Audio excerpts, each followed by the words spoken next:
मित्रों, जय सियाराम। हमारे सभी दर्शकों का स्वागत है। मित्रों, जब आप किसी ज्योतिषी से कुंडली दिखाने जाते हैं तो बहुत सारे हमारे मित्रों की कुंडली में पितृदोष के होने का योग प्रबुद्ध ज्योतिषी के द्वारा बताया जाता है। आज हम अपने समस्त दर्शकों को पितृदोष के बारे में बताएंगे। इस वीडियो से हम ये जानेंगे कि पितृदोष कुंडली में कब निर्मित होता है, पितृदोष से जीवन में क्या क्या परेशानियां उत्पन्न होती हैं, पितृदोष को कम करने के लिए क्या क्या उपाय किए जा सकते हैं। नमस्कार मित्रों, मैं ज्योतिष संजीव चतुर्वेदी की ओर से राशि बोल रही हूं। आप इस समय हमारे YouTube चैनल एस्ट्रोलॉजी ए डिस्कवरी को देख रहे हैं। आप अगर हमारे चैनल पर नए हैं तो हमारे चैनल को लाइक, शेयर और सब्सक्राइब अवश्य करिए, जिससे हमारे नए वीडियो की नोटिफिकेशन आपके पास पहुंचे और आप नए वीडियो को देख सकें। ज्योतिषी संजीव चतुर्वेदी गुरु जी से अगर आप ज्योतिष संबंधी विषयों के बारे में जानना चाहते हैं तो उनका नंबर इस वीडियो में लगातार दिखाया जाएगा। आप फोन कर उनसे परामर्श ले सकते हैं, कुंडली बनवा सकते हैं। मित्रों, अब हम सबसे पहला प्रश्न लेते हैं।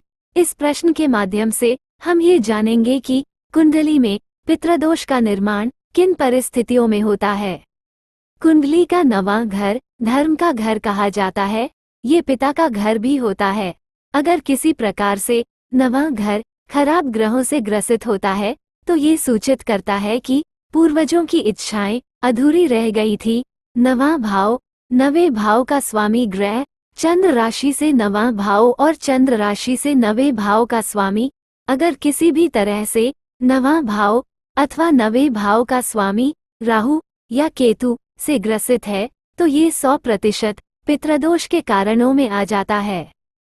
जन्म कुंडली में जब नवम भाव पर अथवा नवम भाव के स्वामी पर पाप प्रभावी ग्रहों का प्रभाव होता है तब कुंडली के अंदर पितृदोष का योग का निर्माण होता है। पाप प्रभावी ग्रहों में जिन ग्रहों की गिनती आती है वह राहु, केतु, सूर्य, शनि और मंगल हैं।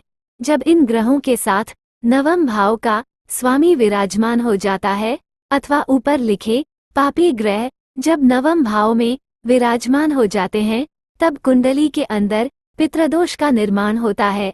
ये पितृदोष जीवन में समस्त दुखों को दे सकने की ताकत रखता है।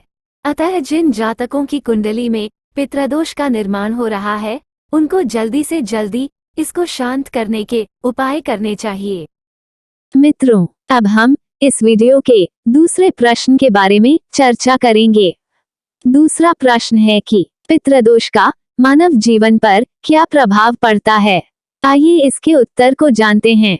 इस प्रकार का जातक हमेशा किसी न किसी प्रकार की टेंशन में रहता है। उसकी शिक्षा पूरी नहीं हो पाती है, वो जीविका के लिए तरसता रहता है, वो किसी न किसी प्रकार से दिमागी या शारीरिक रूप से परेशान होता है। पितृदोष से ग्रसित जातक को संतान उत्पत्ति में भी अड़चनें दिखाई देती हैं। प्रिय दर्शकों, हमने अब तक इस वीडियो में आपको पितृदोष और उससे उत्पन्न होने वाली परेशानियों के बारे में बता दिया है। वीडियो में आगे हम तीसरे प्रश्न, जिन जातकों की कुंडली में पितृदोष होता है उन जातकों को कौन से उपाय करने चाहिए जिससे पितृदोष की शांति हो, के ऊपर चर्चा करेंगे।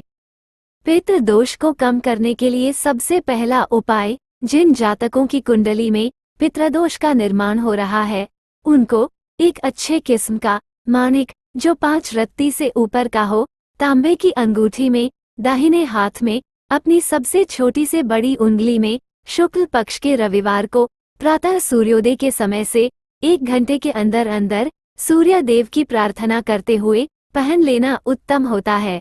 इससे सूर्य को बल प्रदान होता है और सूर्य के बलवान होने से पितृदोष में कमी आती है।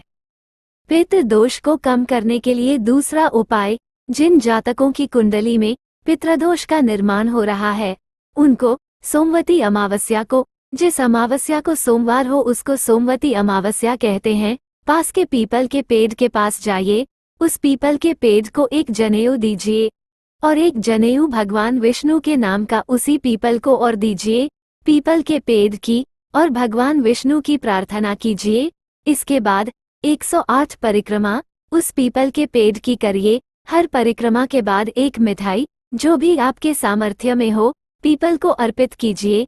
याद रखिए कि पीपल की परिक्रमा करते वक्त ऊ नमो भगवते वासुदेवाय मंत्र का जाप करना है।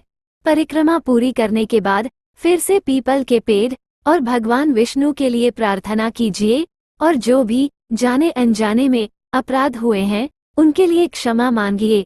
जो गुरु आपकी इस पूजा को करवा रहे हैं उनको अंगवस्त्र यानी कपड़े और दक्षिणा जो आपकी सामर्थ्य हो अवश्य देनी चाहिए।